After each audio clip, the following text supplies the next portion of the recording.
Hello everyone, I'm Tokoto, and today I'm doing an overview on the summer wave for 2015 for LEGO Bionicle. Now this was the Skull Villains wave, basically the villain wave for the year.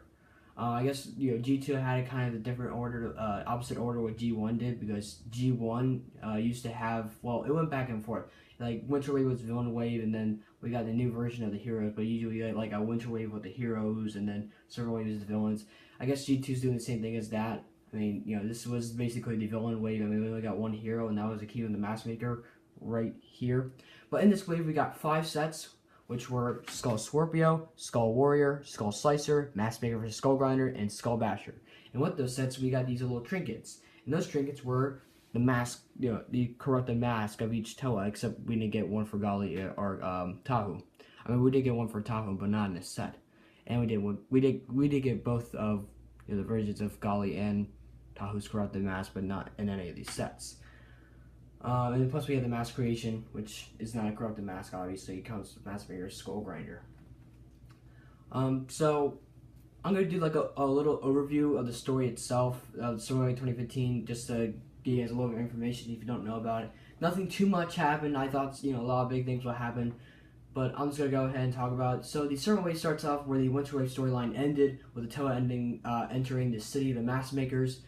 First they encounter the Skull Warriors and they defeat them. Then they go to Liwa gets his mask taken by Skull Slicer, so he's out of the game pretty much until he gets it back. As a Toa one back, fight Skull Slicer in the arena, and then they find the graveyard where Akimu's tomb is, and they encounter Skull Scorpios, and Bahatu gets his mask taken, and obviously they get it back. Then they awaken Akimu. They find Akimu's tomb, and they awaken Akimu. Then they go to the forge to stop Kolta and Skull Basher. They they defeated Skull Basher at the front door, I like to call it the front porch, the front door of the forge. And then they stopped Skull Grinder from destroying the Mask of Creation. And that was, basically like a huge battle between the Toa and Kolta, even though Kolta defeated the Toa so easily by knocking them off their feet, just with a swing. And Akimu defeated Kolta, and that was pretty much it. The end of the year. The ending went by fast. It's just the Toa defeated. The Toa got their mask fixed again, and well, not fixed again, but they got fixed, and pretty much ended for the year until year 2. It kind of left them a cliffhanger, kind of not. But yeah, that's basically it for the storyline of the Summer Wave 2015. Nothing too big happened. I mean, the ending was kind of good, but it was pretty good. It's just I think it was just rushed in the animations, but that's just my opinion. So what do I think of this wave? Well, Akimu is really cool. I'll just talk about him first, and I'll talk about the Skull Villains, as that's probably gonna talk about for a few minutes. But Akimu is really cool. He's just like, he fits well with the protectors. Like if you put him with the protector, he looks like he's he's the same size as all of them, except he's pretty unique, Akimu, since he has his own gearbox, and plus he has a shield, and none of the other well, I mean, Izator does have his own shield, but it's like assault. Yeah, I mean, he pretty much has a shield, but Izator, but yeah, Akimu's the only one that has a gearbox, and plus Akimu has his Mask of Creation. But I think Akimu's had a really nice build. I like his Hammer of Power. Oh, excuse me. And I do like Akimu's color scheme with the gold and blue. So yeah, I don't have too much to say about Akimu, but it was cool that we actually got him, because I thought we would get him like in a few years or something, like Mountain with I thought we were gonna get him like at the end of the line, even the Mask Creation, like we did with Mountain Nui, but it's a different story here. So that's the good thing about this. So what do I think of the Skull Villains?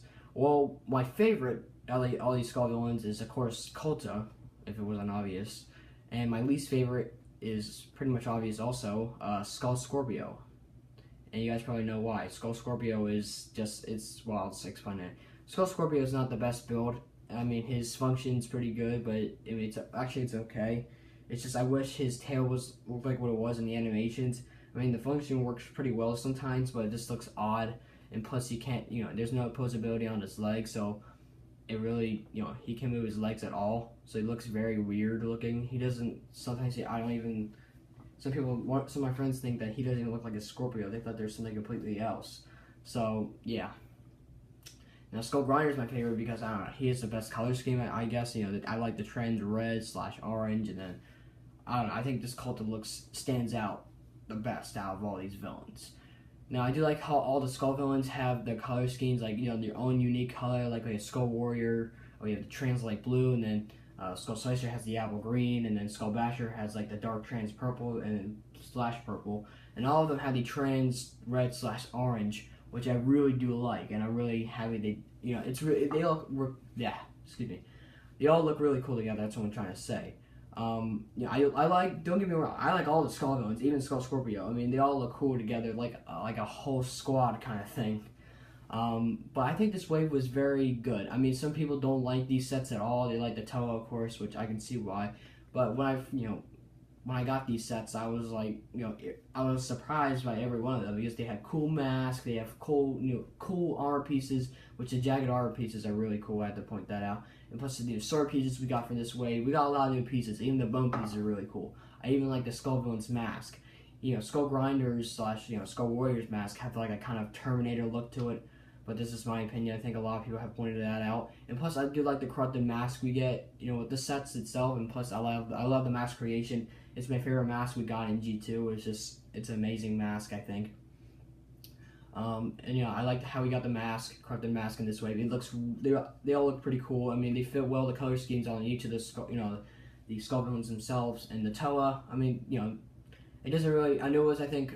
Well, actually, no. Pohatu's fits the least with him, like his golden mask, because I mean he does have some trans lime green bone pieces. I mean it doesn't fit too well, but it's meh. I mean I know what may be the one that does not fit well with this corrupted mask because he doesn't hardly have any trans purple on in his thigh pieces. Well, I think that pretty much sums it up for this overview. Stay tuned for the overview of 2015, where I just go over every set and plus the whole year of 2015 itself. Thank you guys for watching this video. If you enjoyed this video, give a thumbs up, give a thumbs down. It's your decision. You guys enjoy this? I'm going to repeat myself again. Tell me guys what your favorite set in this wave is in the comment section down below. Once again, I'm Tokoto, and I'll see you guys next time. Goodbye.